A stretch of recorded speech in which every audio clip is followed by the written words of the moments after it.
Are you aware that you have a self-story from childhood that just might be turning you into a caterpillar? I'll be back in a moment and share some thoughts about our self-stories.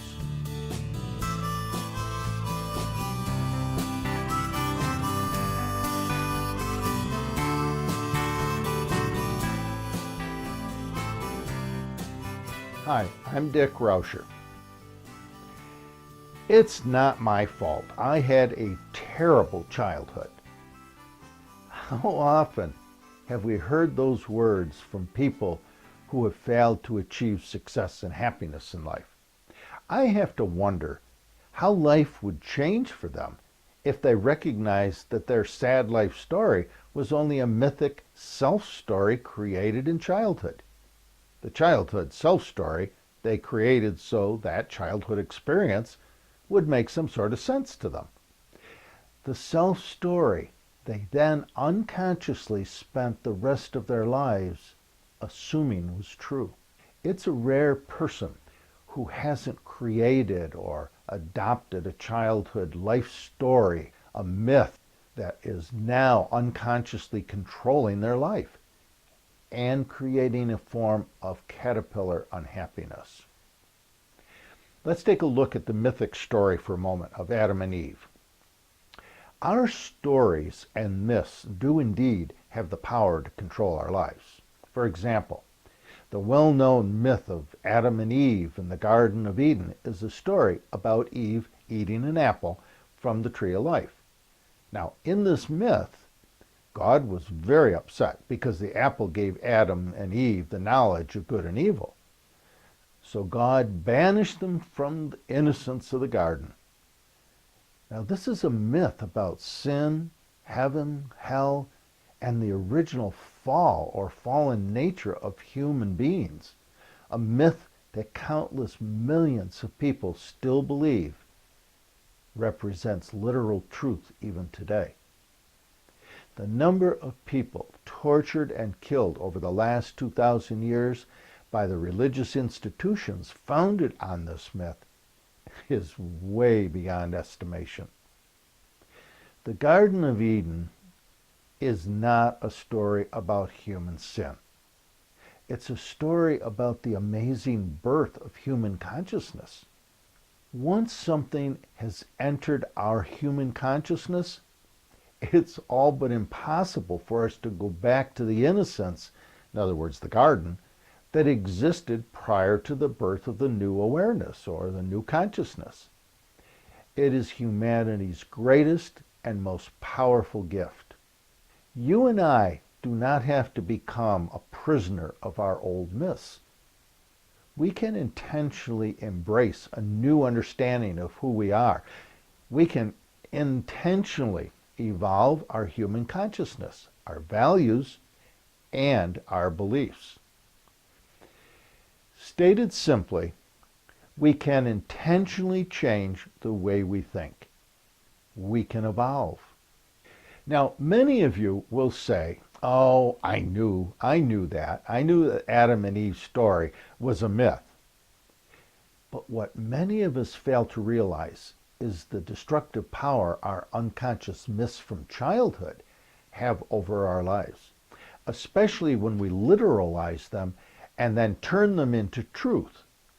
These mythic childhood stories are often referred to as thinking without actually thinking. And unfortunately, we all have them. For example, we are often told stories in childhood about who we are, who we could become, our limitations, our flaws, our level of intelligence, what we look like, something that should be changed about who we are, or why people don't like us. And some of these things, unfortunately, we told ourselves so that we could lessen the pain when others rejected or criticized us. Think about the childhood messages that you may have heard growing up. What did others like about you? What did they say you should change about yourself?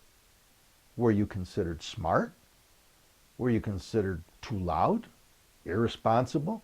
Maybe it was about your hair. or your face. Maybe it was the way you walked, or how you talked, or your sense of or lack of humor. It might have been your smile, your eyes, how you dressed.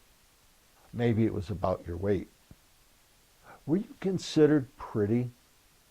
What kind of personality did they say you had? Were you athletic or nerdy? Did you fit in with the others in your school? Why not? These are the kind of stories from childhood that become our self-story myth, the way we think about ourselves without really thinking. So let's take a look at the caterpillar, because I think there's some real wisdom in the journey and transformation of a caterpillar into a butterfly. Like the Garden of Eden, our life story from childhood becomes an unconscious myth that very easily becomes a literal truth that we fail to question. We unconsciously assume that our sad life story is true. And over time, our sad life story does become our reality, our thinking without really thinking. Like the chrysalis spun by a caterpillar, our life story, that myth that we create, can become a chrysalis prison that has the power to hold our true self captive. That is, until we have the courage to rewrite our life story and transform the caterpillar self that we were taught to think we are into the butterfly self that we were born to be. The transformation from caterpillar self to butterfly self takes great courage. Why? Because the ego of the caterpillar self has to die before we can transform into our butterfly self. It's helpful to remember that unlike us, the caterpillar has to turn into a gooey, slimy, squishy mess before it can transform into a butterfly. All we have to do is change the way we think about ourselves by questioning the truths, and I use truths in quotes, the truths of our childhood self-story.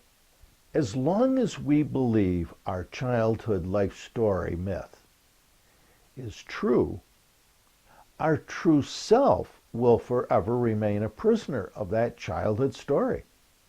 We'll fail to become the butterfly we were born to become, or do the amazing things we came here to do. Of course, the spiritual transformation from caterpillar self to butterfly self is not a one-time event.